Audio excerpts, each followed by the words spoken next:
This Parsha, Parshat Tazria, talks about the tzaras and the oven and the great sin of Lashon Hara. And when we think about this whole Parsha of a negat tzaras, that we walked around with blemishes and we knew then that we transgressed the sin of Lashon Hara, of Lashon Hara. We had to go to a kohen, to a priest, to find out what exactly the problem was.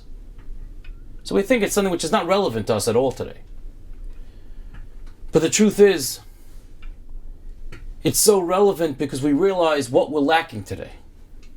How beautiful it was that we saw immediately what our problem was and how to rectify and how to remedy the situation. But the question is, why did Hashem have to do that? Why did God have to give us such a message? When someone would be Mechalel Shabbat, when someone would be Mechalel Shabbos, desecrate the Sabbath, we wouldn't get some blemish on our house or on our hands. So why by Lashon Hara, by this Aveira, is it more? And the answer is because Lashon Hara is something which just comes. We talk, we schmooze, and we battle. And because we just hack and schmooze, it just becomes the nature of a human being. We need that extra little kick. Just a transgression written in the Torah doesn't tell us enough. Won't give us an extra amount, but look what's going on in your house. Look what's going on in your body. And then we get the point. So today we don't have that. We don't have the schus, we don't have that merit, that we have that direct line, that we're able to see the open miracle, God's imprint in our lives. So Rav Shalom Shadran tells us a way that perhaps, if we understand this message, we'll go through life in a whole different way, and we won't fall into the trap of Lashon Hara, Motzi Shemra, Rechilos, and the other terrible forms of speech. The Gemara says, Alma Hadain, this world is like Kibei Hilul Yadamya. It's like a wedding. This world's compared to a wedding. Chatoifa achol chatoifa ishti. Quickly, chap and drink. Chap and eat, quickly drink. Because who knows how long we have here. And the Mefarshim ask, why is this world one of quickly chapping around, quickly eating, quickly drinking, before it's too late, similar to a wedding?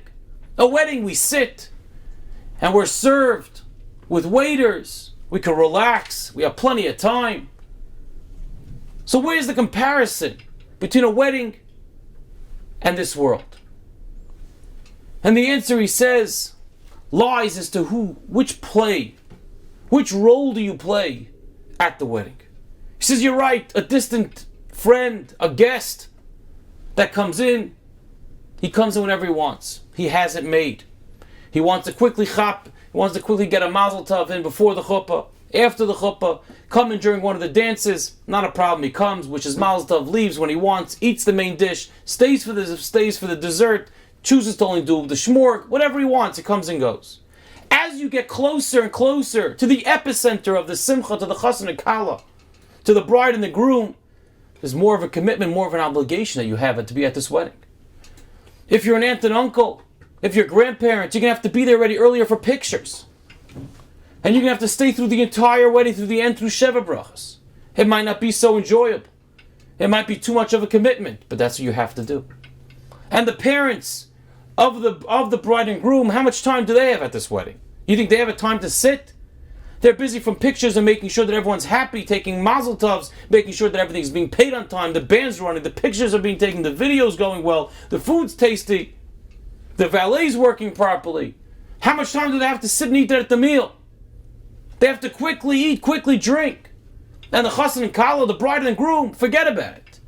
They don't have a moment. They're rushed from the chuppah into the yichud room, from the yichud room out to pictures, from pictures straight into the first dance. Between the first and second dance, they're just greeting people, and people are saying goodbye, they're coming, they're going, and brachas.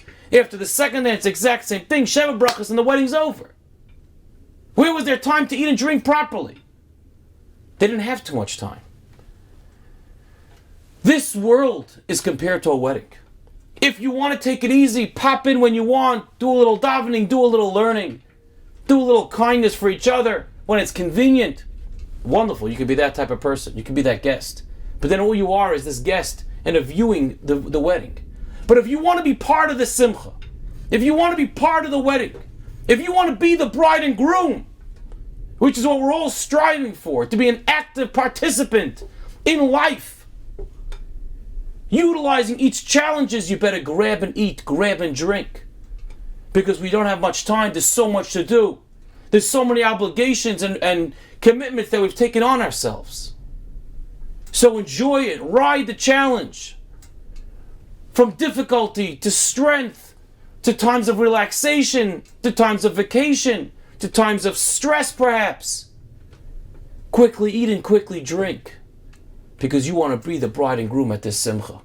Because when you're the bride and groom at this simcha, you could reap the benefits and the rewards and all the dividends in the world to come, which is what this all preparation, this world is all for.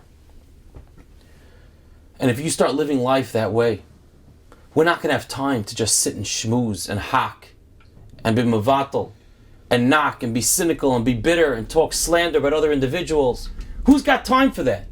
If you're a guest sitting back and watching the show, you might have plenty of time for that. But if you're living a life's mission, I got a purpose here. I know what I have to do here.